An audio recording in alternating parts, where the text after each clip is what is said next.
All right, let's do it. Good afternoon, everyone.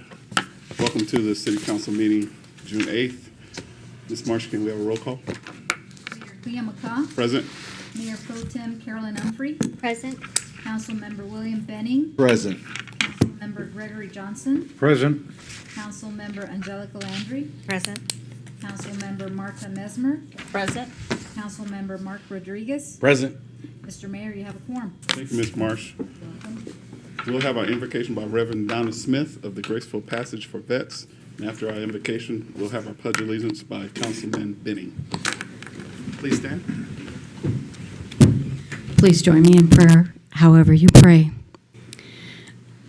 As we join in consciousness, knowing there's one mind, one spirit, one heart, one soul, I know that this council session is divinely guided and protected. I bless the mayor and the city council members and each one here. Every resolution, every conversation is divinely guided and directed. I simply say thank you, God, for this time together. Thank you for all that is brought before the council. It is all brought with ease and grace and peace. To help divine guidance for the Sierra Vista area, to help guide and grow this city in so many wonderful ways. I simply say thank you, Spirit. Thank you for each one. I am so grateful for being here tonight. I simply say thank you and allow it to be. And so it is. Amen. Amen. Please join me in the pledges of allegiance. I pledge allegiance to the flag of the United States of America and to the republic for which it stands, one nation, under God, indivisible, with liberty and justice for all. Thank you. Thank you, Reverend Donna. Thank you, Councilman Benning. We go to item number 1, Councilwoman Landry. Thank you, Mr. Mayor. I move that the agenda for the regular city council meeting of June 8, 2023 be approved. Second. We have properly been moved in second. Any questions, comments? Ready for the question? All those in favor, say aye. Opposed? It is passed. We'll now proceed to our awards with Deputy Chief Heiser, please.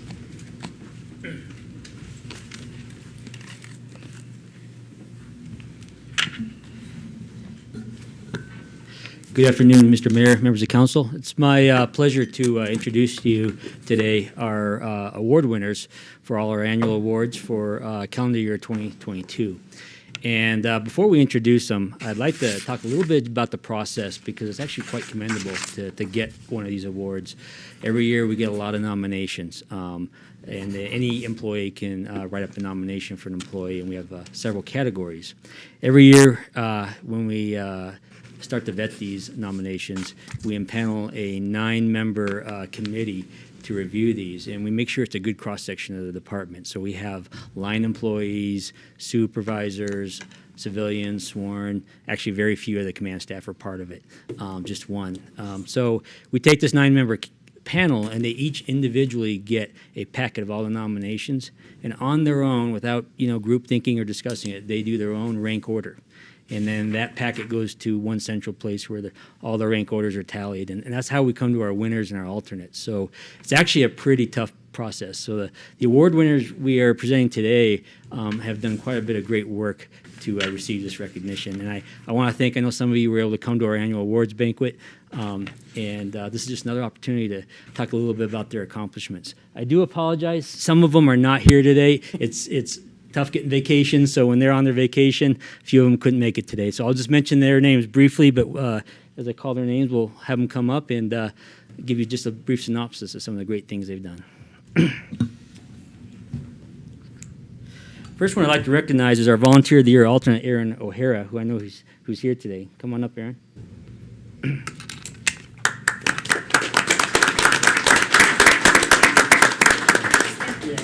Everyone will stay standing up here. Aaron O'Hara has been a shelter volunteer since 2015 at the animal care facility. She has also been involved in the busy vaccination clinics, and volunteers at the Celebrating Animals event that are held each April at the park, which is a growing event. It's becoming bigger and bigger, and it's thankfully volunteers like her help it make a great event. In 2022, Erin retired from active duty in the Army and was able to volunteer 1,181 hours just in that year. That's an impressive number of hours to volunteer. She organizes and runs the huge undertaking of the Rambo Rummage Sale. Erin also took it upon herself to establish the presence and spread the word about animal shelter services available to the public at the monthly Sierra Vista Community Connects, a one-stop resource for assistance to anyone who is in need. I know Animal Control Supervisor Arlene Garcia speaks very highly of Erin and all the work she does, and we thank her for all her efforts. Thank you.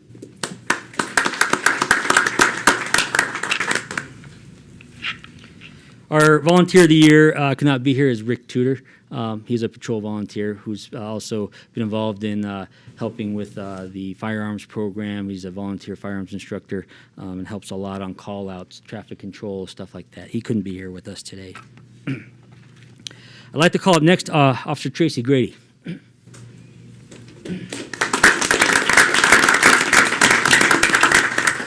Grady is the recipient of the 2022 Client Service Award, and that's actually a very important award in our agency, one of the most important ones because it embodies the client with service culture of going above and beyond, both internally and externally.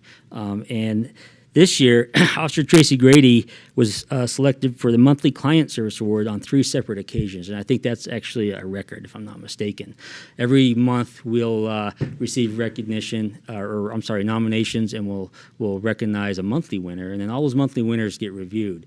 So of the 12 write-ups, 3 of them were actually Tracy's work for 3 separate instances. And I'd like to cover one of those that I think really kind of demonstrates just some of the above and beyond work that Tracy does. In July, she was recognized for her assistance to an elderly and widowed woman. Officer Grady went above and beyond when a portion of the woman's ceiling collapsed and ceiling waste, water, and insulation fell inside the home. When Officer Grady arrived, she immediately organized further cleanup and climbed a ladder and stapled a tarp over the open area of the collapsed ceiling. Then Officer Grady called the homeowner's insurance company and arranged for a repair crew to install temporary roof covers that same day. Officer Grady stayed with the woman until she was sure she would be okay. The woman's neighbors were also taken with Officer Grady's attention and assistance in her time of need, that they wrote a nice commendation. So it was actually a neighbor who saw this happen and wrote in the commendation. So that's just one example of the work that Tracy does. Tracy is also a field training officer and one of our more tenured officers on the department. In her experience, we use a lot for training others. This is just a good example of leadership by example. Thank you, Tracy.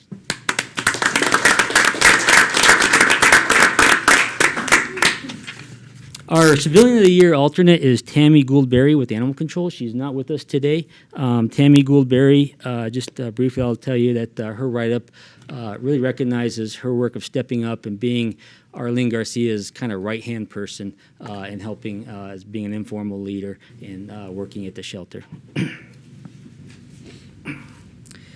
All right, the next person I'd like to call up is our Civilian of the Year, Lily Perry.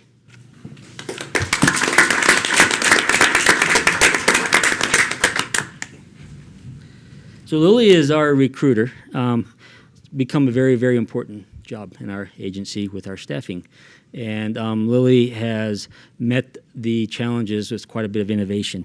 In 2022, recruiting continued to be a priority. Lily Perry met this challenge head-on, working hard to boost recruiting efforts and improve ongoing staffing issues.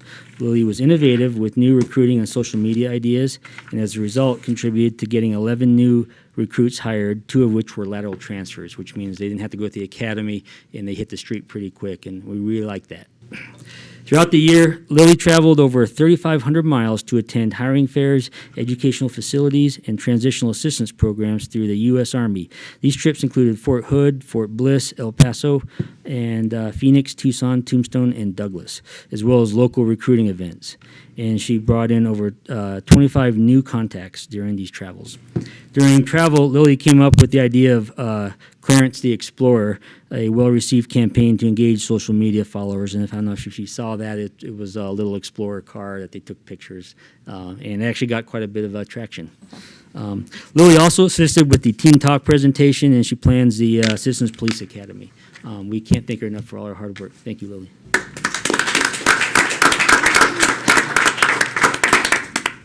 Next, I'd like to call up Supervisor of the Year, Corporal Paul Human. Just in time. Yeah. Wow. Yeah.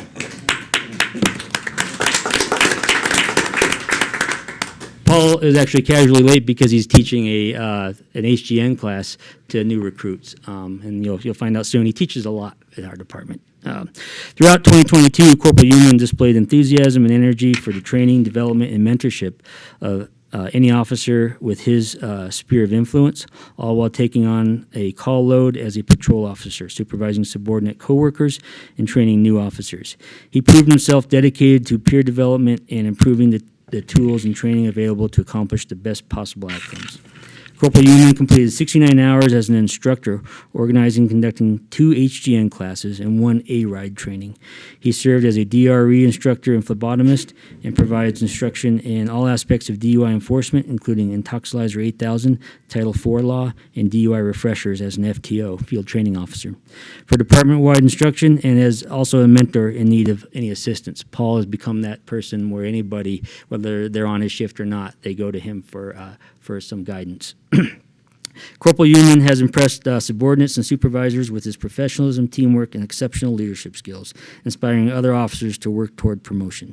Corporal Human has demonstrated an overwhelming knowledge of his job duties and case law and has spent numerous hours researching information when needed. Thank you very much for your leadership, Paul.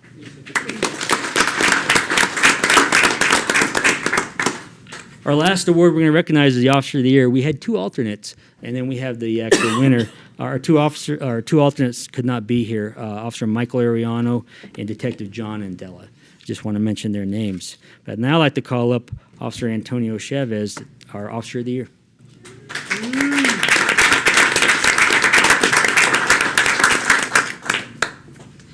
By any standard, 2022 was an impressive year for Officer Antonio Chavez. But even more remarkable is that it was his first full year off field training. He either led the department or was in the top 2 in numerous categories, including 756 calls for service, 1,123 field-generated activities, and 978 traffic stops. He made 69 DUI arrests, wrote 275 offense reports, and made 209 arrests with a 76% case clearance rate.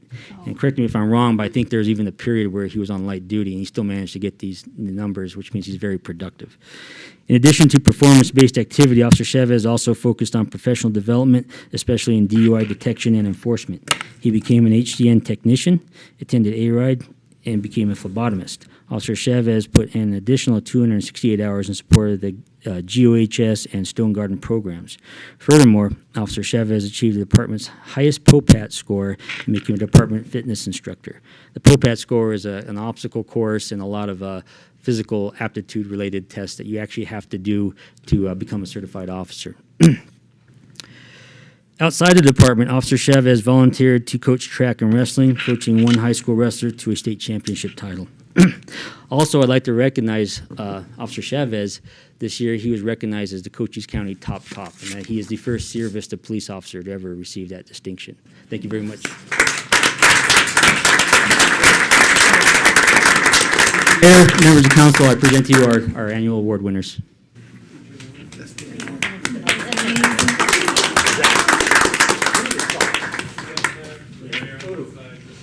Everyone take a couple steps back.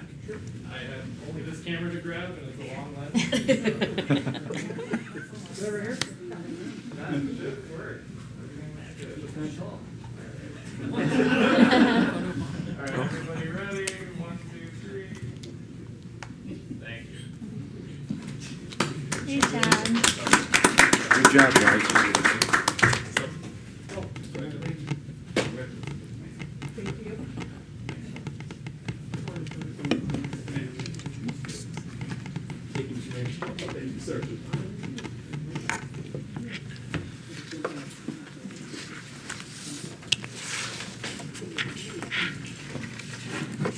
Chief, Deputy Chief,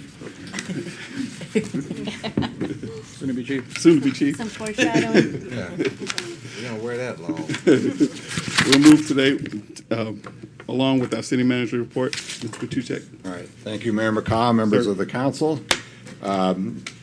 First, upcoming meetings, your upcoming public budget meetings will start Monday, June 12th, 3 p.m. here in the council work sessions, and then we have the 13th and 14th also scheduled for budget and some other items you requested last week in the event we need them. So that will be all next week. And then, of course, on June 19th is Juneteenth, and we'll be celebrating that holiday. And regular offices will be closed, and refuse service will move from Monday and Tuesday to Tuesday and Wednesday that particular week. Number of projects tonight, our airport fuel and refueler supplier, that's pretty important, especially during fire season. Bids are due on June 27th for that. Roadrunner Park Design was awarded to the firm of Wheat Design, and that contract is pending. The Sierra Vista Municipal Planning Organization Sierra Vista Pavement Condition Survey was awarded to the firm of IMS Infrastructure, and they're starting to develop their work schedule for that. And let's see a few others. The Animal Control Center Improvement and Expansion Project design is expected to be completed by the end of July, and we're hoping to begin construction then in August. And of course, that item is in your budget. Garden Avenue improvements, we're working a little bit because the costs on that one are coming in pretty high according to the estimates. So we're working on re-engineering that a little bit so it can proceed next year. But that design is also scheduled to be completed by the end of the month. And then the fleet restroom out at the Public Works Yard, Pedro Castro Center, should be completed by June 30th as well. And finally, Mr. Felix provided to me the April sales tax report, and I'm afraid it's following along with the March report. Overall increase of 0.12%. So we're starting to see a little bit of a trend. And most concerning about that is our regular retail food sales tax was down 3% for the month of April. So that is concerning. We're still up over 8% year to date, 22 to 23. So the overall yearly numbers are good, but the recent trends are not. So we'll be keeping a close eye on that. And that's all I have tonight. Thank you, Mr. Mayor. Thank you, sir. Any questions, comments? Yes, sir. Thank you, Mr. What was our rate for the budget? We ratcheted that down to 3% growth for the year. So Thanks, sir. All right, thank you. Go to item number 2. Mayor Pro Tem. Thank you, Mr. Mayor. I move that Resolution 2023-043, amendments to Chapters 150 and 152 of the Sierra Vista Code of Ordinances, adopting by reference certain building, mechanical, plumbing, engineering, and energy conservation, fire, fuel, gas, residential, existing building, swimming, I'm reading the wrong one. I thought that didn't sound familiar. Okay, cool. I'm gonna start over. We can flip it if you want to. No, I better read the consent agenda. Yes. Yeah. Y'all got a long one. Let me go back to what we have to do first. Scratch. I move that the consent agenda, consisting of the city council work session minutes of May 23rd, 2023, the regular city council meeting minutes of May 25th, 2023, Resolution 2023-040, appointment of Chance Furnett to the Commission on Disability Issues, Resolution 2023-041, appointment of Shelley Short to the Environmental Stewardship Commission, and Resolution 2023-042, appointment of Anthony Isom to the Transportation Commission, said term to expire April 30th, 2025, be approved. Second. Properly moved and second. Are there questions, comments? Just, Yes. thank you for our new commissioners, their willingness to serve. It makes me happy to see how quickly they're filling up. We're approving quite a few every meeting, and it makes me very hopeful that it looks like we made the right decision. Yes, so ma'am. Thank you. And we do have Mr. Anthony Isom, Tony Isom in the audience. Sir, would you like to have any words or? No, not at this time. Appreciate you coming. Thank you for your support.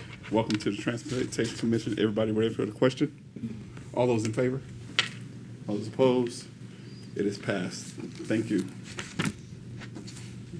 And now we go to item number 3, Councilman Johnson. Thank you, Mr. Mayor. Yes, sir. I move that Resolution 2023-043, amendments to Chapters 150 and 152 of the Sierra Vista Code of Ordinances, adopting by reference certain building, mechanical, plumbing, energy conservation, fire, fuel, gas, residential, existing building, swimming pool, and accessibility, fire codes regulating and governing the construction, conditions, and maintenance of all property, buildings, and structures in the city, and declaring a 30-day public comment period be approved. Second. Probably been moved in second. Staff report, Mr. Don Foster. Or Don Johnson as well. Sometimes he's Don Johnson. Don Johnson works too, Mr. Mayor. I don't quite have the hair, but I make do. Sorry about that. So, Mr. Mayor and members of the council, just in continuation of our work session, I'll reiterate the comments by Mr. McLaughlin. So, we're requesting approval to start the 30-day public comment period, adopting our suite of building and fire codes going from the 2015 to the 2018 edition. This involves amendment to Chapter 150, 152 of the Code and Ordinances, which adopts them by reference as the building and fire codes for the city. The I-codes, as you know, are model building codes published by the International Code Council, which is a nonprofit organization established in 1994. The I-codes are updated by Code Council every 3 years. So our recommendation will be to follow the state and best practices and move up every other code cycle. So if this item's approved, we'll be proposing the next update in a couple of years, and we'll go to the 2024 I-codes. Myself and the building official and the inspectors have reviewed the changes between the additions and found they are relatively minor and should have minimal impact on the current building practices. And at the same time, we use the opportunity to review and edit our current amendments and deleted anything that was unnecessary and basically gave us less deviation from current practices. So in the agenda backup material, we provide the rationale for each of the local amendments to facilitate your review, which we presented to you. So approving the update will bring us into alignment with the state and our partners locally, where we have inspection agreements in place for both the manufactured home and the fire marshal inspections for state regulated facilities, to include Cochise College, University of Arizona, and all of our public schools, which we do fire safety inspections on. We've also been in close communication with our counterparts at the county, and the goal is to achieve parity on building codes to the extent where there is reciprocity in accepting approved building plans for residential homes between jurisdictions, which should save time and money. Another point to consider is that training has been phased out for the 2015 I-code, so our inspectors who have to maintain their certifications need to have a way to advance their knowledge to stay current. So. Finally, the age of our codes may have some bearing on how insurance rates are determined based on the scoring matrix they use. So we periodically fill out a survey that gets factored in the evaluation. No changes are being proposed to the fee schedule, except for a $100 fee for residential solar with a battery system. And with that, I'll be happy to answer any questions you may have. Comments, questions for Mr. Foster?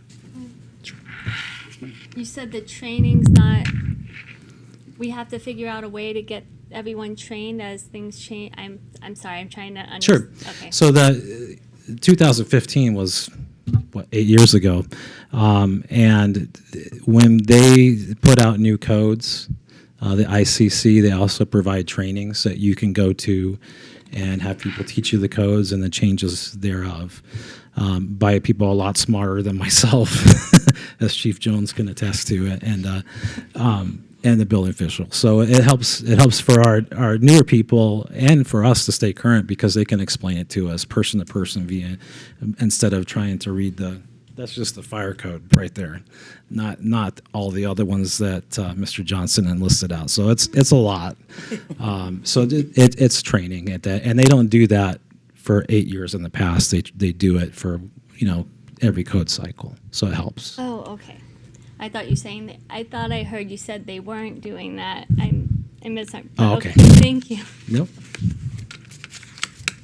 That was it. Thank you. Switch. Questions, comments? Thank you, sir. Everybody ready for the question? All those in favor? Opposed? It's passed. Go to our next item number 4. Councilman Rodriguez. Thank you, Mr. Mayor. I move that Resolution 2023-044, the designation of the City of Sierra Vista's Chief Financial Officer, Mr. David Felix, as the City of Sierra Vista's agent for completing all documentation for receiving donations be approved. Second. Probably moved in second. Staff report, Mr. Felix. Good afternoon, sir. Good afternoon, Mayor, members of council. The city receives donations either from individuals, from trusts, from businesses. We are not a nonprofit organization under IRS regulations, but there's a special code 170 that allows people to make tax-deductible donations. We do get quite a few trusts after people have passed away and given to the city. The perfect example is, as relates to this, is the Nancy J. Brew Animal Care Facility. That person donated over $1 million from her estate to the city, and that helped us construct the facility at that time. Unfortunately, one of the challenges that comes up, especially with the animal care facility, is people don't know what's with the city. We're currently receiving a donation from an estate for a person, which is going through J.P. Morgan Chase. In their due diligence, they're looking for an authorized signature that has been approved by the board within the last 12 months in order to complete the documentation and receive the donation. We've already provided them with the fact that this is a city facility. The city council named it. But as we went through the documentation, we have nothing within the last 12 months that authorizes any city employee to officially act in this capacity. So this will just allow us to fill the grant paperwork out and receive the grant paperwork. To make it easy for the next year and possibly continue this, I've also named off all of the other facilities that get donations and can get donations in case the donation is made out to that entity instead of the city itself. As I mentioned in the staff meeting, the animal care facility and the library are the two biggest donation getters for anything else in the city. Within the last month, we got one person given from their estate, $51,000 to the library and $51,000 to the animal care facility. So we do get quite a few donations that come through.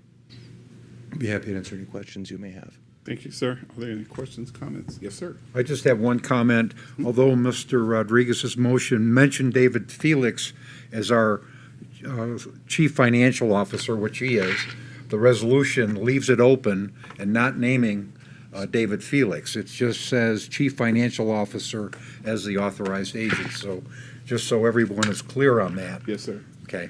So it's not specific to this gentleman, who does a great job for us, by the way. Thank you, sir. Are you saying his job's in jeopardy? Hmm? Are you saying his job may be in No, jeopardy? no. Okay. Do we need to report? And hopefully he'll still be here next year as well. That was not my intent of bringing the. Other possibilities floating out there now. Hey. Mr. Rodriguez, No. I just thank you. For one, I'm thankful for people in our community. Unfortunately, when they pass on, that's unfortunate. But I'm glad that they have the foresight to do things like this in their will, as we all should. Get our finances together and our wills together to make sure that your wishes are granted when you pass on. So I'm thankful for the people in our community that want to do that and to keep our city growing and thriving by those donations. So I appreciate that. Thank you, sir. Thank you. Any other questions? Everybody ready for the question? All those in favor? Those opposed? Mr. Felix, you're still hired. All right, moving to item number 5, Councilwoman Mesmer. Thank you, Mayor. Mr. Mayor, I move that Resolution 2023-045, a retiree health insurance benefit, be approved. Second. Properly moved in second. Staff report. Good afternoon, Ms. Barber. Good afternoon, Mayor and Council. Before you today, for your discussion and consideration, is a resolution for retiree health insurance benefits. So this is a plan that would allow an employee that's on the ASRS or the PSPRS, in other words, the full-time employees that reach normal retirement, to remain until they're eligible for Medicare on the state insurance plan, which would be reimbursed by the city. It's a tremendous benefit. It's a benefit that the city saw long-term success with. As we've discussed, the recruitment and retention, specifically within the public safety realms, has been a challenge. We're looking for tools to put in our toolkit to help, set us apart a little bit, give us something that we offer that others don't. This has been highly requested, lots of discussion going on around it. So tonight, I'm happy to answer any questions that you may have about it, comments, concerns. Thank you, ma'am. Are there any comments, questions? Yes, ma'am. You said it was highly requested, but is this something that came out of the employee council or just like individuals coming to you? So yes. So as people go to discuss retiring, staying, moving on, promoting, or whatever, this has been a big thing. It's been the most discussed benefit, that there actually is that I think Mr. Felix alluded to this, they consider it, like it's a valued benefit where you don't want to leave. Even if you get other opportunities and things, you don't want to leave because it's a very valuable benefit within that. So this has been ongoing for some years, that they wish that benefit still existed, that benefit would come back around. So we've spent some time, researching that, researching cost and stuff like that. But it's been talked about in various different employee council meetings. There's only been one meeting, I believe, or two meetings recently. This has actually been in the works as far as pulling the data, getting numbers for budgetary for significantly, longer than that and stuff. But it was discussed at the last meeting, did bring up, so we're not, saying we're going to offer it, saying we're looking at it. Very well received. In fact, I've not seen one negative, from any employee regarding the benefit. It's all been positive. Mr. Patuchek? Yes, ma'am. Yeah, thank you, Mayor McCaw. Mayor Pro Tem Humphrey, to your point, although this didn't specifically come out of the employee council, this was actually brought up to Ms. Yarborough and I at a meeting we had in the fire department with the chiefs and captains, and they mentioned how this might be very helpful in terms of retention of employees and, of course, being a good benefit for public safety employees. So that's when we started the analysis, was actually back in January for this. So it did actually come out of the employees. Okay, thank you. Yes, sir. How many years of service do they have to give before this benefit kicks in? So it will depend on exactly which plan they're on, but we say 20 years, and so it scales up there. So 20 times, so it's 5% per year. So 5% towards payment, and 5, 10, 15, 20, like that would make the 100% payment. But realizing now that some of them have to reach normal retirement might be 25 years and stuff. So it's two-tier. Minimum of 20 years of service for the 100%. Otherwise, it scales up and then reach normal retirement for your plan. Thank you. You're welcome. Yes, sir. I just want to say I'm glad that this is brought back. It's unfortunate that it was voted to be taken away in 2012.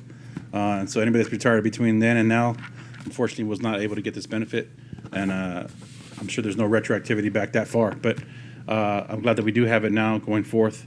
So people can have this benefit. And it is a recruiting also as well. I do agree that it is a tool that we can have to keep our people in the city that we really want to keep here. And if that's one less thing or one more thing that makes them stay with us, then I definitely appreciate this. Thanks. Good. So everybody, thank you, ma'am. You're welcome. Thank you. Everybody ready for the question? All those in favor? Opposed? Thank you. And we go to our next item, item number 6. Is Mr. Salaney on the line? Mr. Slaney. Go to item number 6. Got to beat your hair. I can probably address it, Mr. Okay. Mayor. so. All right, item number 6. Thank you, Mr. Mayor. Councilwoman I Landry. move that Resolution 2023-046, proceedings of the Industrial Development Authority of the City of Sierra Vista regarding the issuance of its education facility revenue refunding obligations, Santan Montessori School Project Series 2023, in an amount not to exceed $18 million be approved. Second. Been properly moved in a second. Mr. Petrucci? Thank you, Mayor McCaw, members of the council. As Mr. Slaney, counsel for the IDA, presented Tuesday, this is a refunding of 2 series of bonds in the amount of not to exceed $18 million for the Santan Montessori School Project.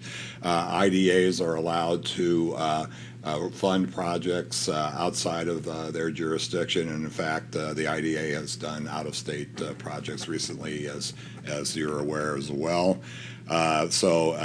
As a result of doing this refunding, the IDA can make money off the fees based on the process of refunding the bonds, and of course the Montessori school benefits by improving their interest rate and payment schedules as a result.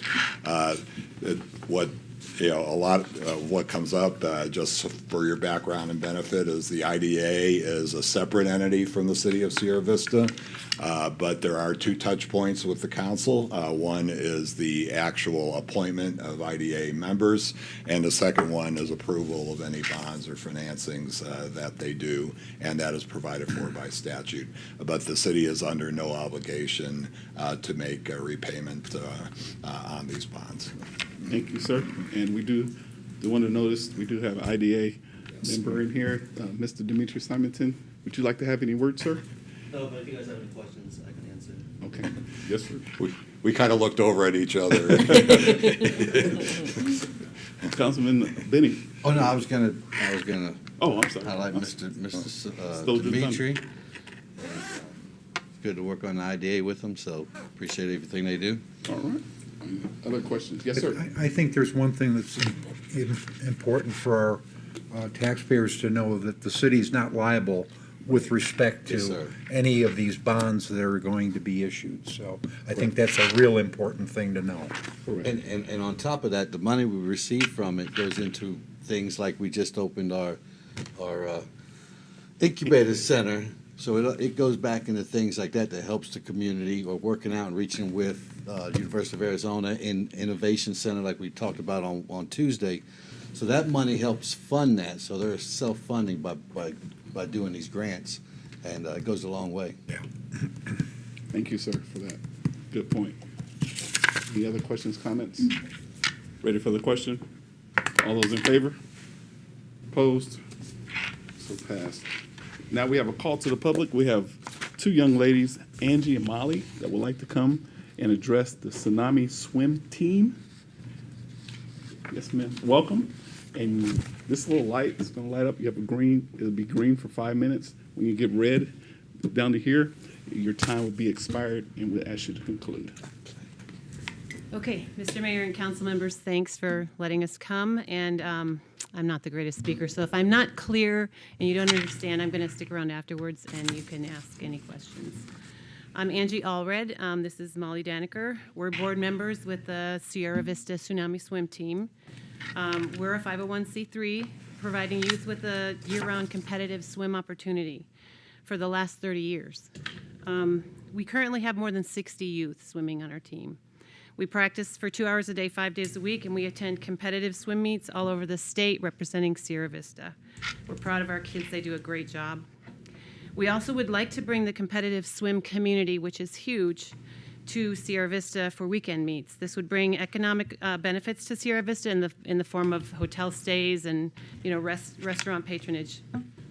Our issue here today is we would like the city to consider a different rate structure for our practice hours at the Cove. We currently pay more than the general public who participate in a year-round pass. We could do that, but we don't currently. We also have had a quadrupling of our hourly rate since before COVID. In the last half year, we ended up staying up at Barnes and swimming there because the charge there was so much less to us. So we would love to keep our money in the city. We would love to stay at the city pool, and our swimmers, of course, love to swim there. Our goal is to keep our kids healthy and off the streets. We do a really great job of that because we keep them busy. Swimming is an excellent sport, and they are healthy, and they have great opportunities. Please, we would like you to consider this topic at your next swim session. Or, I'm sorry, our next swim session, unless you want to come swim with us. We'll give you a workout. Okay, so at your next work session.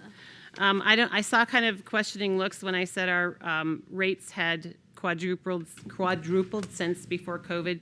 Specifically, we used to pay between $250 and $275 per lane per hour for our swimmers to swim, and we have to rent like at least 6 lanes at a time when we swim. We are currently paying $10 per lane per hour, so that's approximately quadrupled. It's hard for us to remain solvent as a 501c3 and keep good coaches and keep the kids in the pool and attend the weekend meetings, or the weekend meets, which usually cost our team about $1,000 a weekend to have a coach there and support the kids at the meets. Thank you for your time. Thank you. Thank you.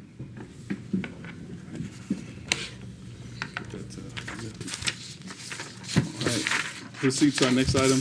Comments. We'll start with Councilman Benny. Thank you, Mr. Mayor. I didn't have anything, but throughout the night, I got some things. So first, Deputy Chief Hauser, sounds really good.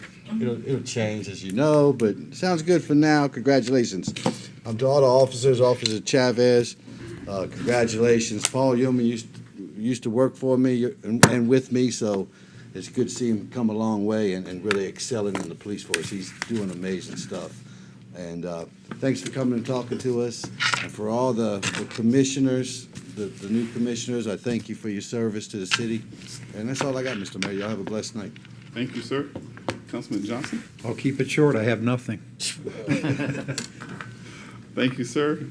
Councilwoman Landry. Thank you, Mr. Mayor. I just wanted to say congratulations to all of the Sierra Vista Police Department award winners. It was really great to see them here and to hear a little bit about them.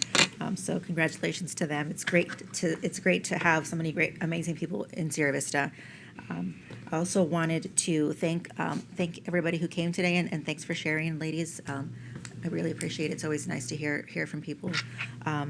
I also wanted to give a shout out and thank everybody who worked on the Summit Challenge. All the people who came super, super early. For the people that did the 3-peak challenge, we had to be at the Cove at 4:20 to catch the bus. And there were people out there checking everybody's number. They were in good spirits. They took us out to Ramsey Canyon, and they bussed, all the other people out there. There were people that were that had marked the trails before. The trails were clearly marked. There were people up on every single peak that had hiked up there way, way early so they could give us our stamps and our stickers. When we got up there, they had some snacks and words of encouragement, and that was really, really great. All of the people out there keeping everybody safe, tracking. There was people that were tracking the bib numbers just to make sure everybody was accounted for. People that were checking if anybody was left behind or anything like that. So I felt very safe up there, from the previous time that I had done it, and this time too. I had somebody that came from out of state and had a really, really great time. Looking forward to coming back and doing it again. I also appreciated afterwards all the care that was taken for the hikers and taking us back out there. And the event in the park was really great. Lots of great vineyards and beer and music and everything. Everybody had a really great time. I had a really great time. It was really nice. I look forward to next year. And also wanted to let everybody know that the shelter is, I need to work on my transitions. But the Sierra Vista Animal Shelter is looking for anybody that wants to donate milk bones for the dogs out there. They would greatly appreciate anything if you can bring a box or 5 or 10 or however many you can. All those doggos out there would really appreciate it. And then on the 17th is Ramo's Rummage Sale out there, so that's a great way to support the animal shelter as well. Even if you don't want to get any items there, if you want to give a donation, that's a great time to do it too. So be sure to check them out as well. Thank you. Thank you, ma'am. And we'll go to Councilwoman Mesmer. Oh, thank you, Mayor. Today I went to the Hispanic Chamber Coffee, and as members of the Hispanic Chamber, the city is members, and all the employees are invited to their monthly mixers as a member fee. So that's open to all employees, which I thought was a really great thing. So, and of course, everybody should join the Hispanic Chamber. They're a great organization. Excellent.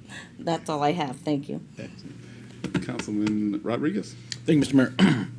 Tonight at the park, we have the Sierra Vista Symphony Summer Pops Concert at 6:30 p.m. So starting right after this meeting, start getting over there if you want to see a good concert. The Symphony always puts on a really good show. We're fortunate in our city to have a really good organization like that puts things together. This Saturday, there's a Father's Day fashion show at Dillard's. You might see some of us up here that are fathers that want to go participate in that. If you're haven't yet, you can still go to Dillard's and get Greg. They can still find you something to model on Saturday if you want. Okay. Stop by there. Looking at you. Yeah. So look for that at 1 p.m. on Saturday at Dillard's. You might see some of us out there. Congrats to the winners, obviously, that were here from the PD. It was good. Chief O'Hara and her husband actually are veterans. We served together, so it's good to see them.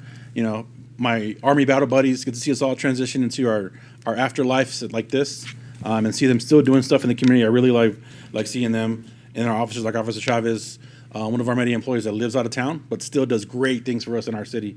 So regardless of where he lives, I love that he puts all that time in. And kudos to him too, because on his way home to Bisbee, he can go by the jail sometimes. So it works out good for him to work. So I appreciate him doing that as well. Congrats to all the new commissioners. Love to see them show up, and looking forward to seeing you guys get sworn in and doing great things. Unfortunately, we had a fatality accident last week in our city. Lost 2 people from our city. So my condolences out to their family, and also to the first responders that always have to be there to see those things. And not only do the families feel lost, but our first responders deal with that for the rest of their lives, that respond to that are first on the scene. So hopefully they're getting the counseling or talking about it, doing that debriefing when they get back to the station. And if they need anything, please reach out. The city will make sure that they get all that stuff taken care of and whatever they may need. And that's all I have. Excellent. Thank you. Good point about that. Pro Tem Humphrey? Thank you, Mr. Mayor. You mentioned Pops. I'm going to go there after the Pops concert after the meeting, because they always put on a great free show every year for us in the park. I also want to congratulate the recipients of the FY 22 awards for SBPD awards. It struck me, that story you shared about Tracy, Officer Tracy Grady. Thank you. Because for her to do all she did, including making a call to the insurance company, I mean, that's just so. That really touched my heart, because when you're in a crisis like that, you can't even make yourself, you might not even think to do that, or you can't make yourself do it or whatever. But I'm really proud that she's on in our police department. And I think that's it from me, because everything else was mentioned. Any alibis? Yes, sir. I did. I'm sorry, I forgot to thank Miss Angie Amali for speaking. Call the public, we can't speak back. It's just the way, you know how it goes. But so now I can address you guys, and thank you for speaking. The biggest point I got is you have 60 youth that are involved, that you're from our community. Thank you for that. Our youth is so important, and yes, keeping them off the streets, 100%. I'm with you. I have kids myself, and the busier I can keep them, the better. So thank you for doing that, and thank you for keeping it like all 501c3s, doing what you can and doing what you got to do to fundraise. And we'll definitely I'm sure they'll be looking at the rates and see if there's anything they can do. So thank you. Other alibis. Okay, so thank you to Ms. Patuchek and Victoria, and also Chief, all those who came out yesterday for the roundtable with Ron DeSantis and the AG, Ms. Moody, Ashley Moody, and Chief, Deputy Chief, was at the roundtable. He represented us real good, very well outspoken and so articulate. Sir, you got it going on. Also, thank you to well, Deputy of the Commanding General got appointed, Mr. Norman Lawrence, SES on post. So looking forward to working with him. On last weekend, we had our Juneteenth flag raising. Council members were there at the Tompkins Park on 7th Street with Sheriff Daniels. He was the guest speaker. To our award winners, great. Congratulations. Also want to give a shout out to Jeff and the roads department, filling potholes and making sure our streets are nice and smooth. They're doing a great job. Thank you, sir, for the Jeff and that department doing an outstanding job during the day. When in the heat of the day, make sure our roads are nice and smooth. I think that is it. With that, we are adjourned.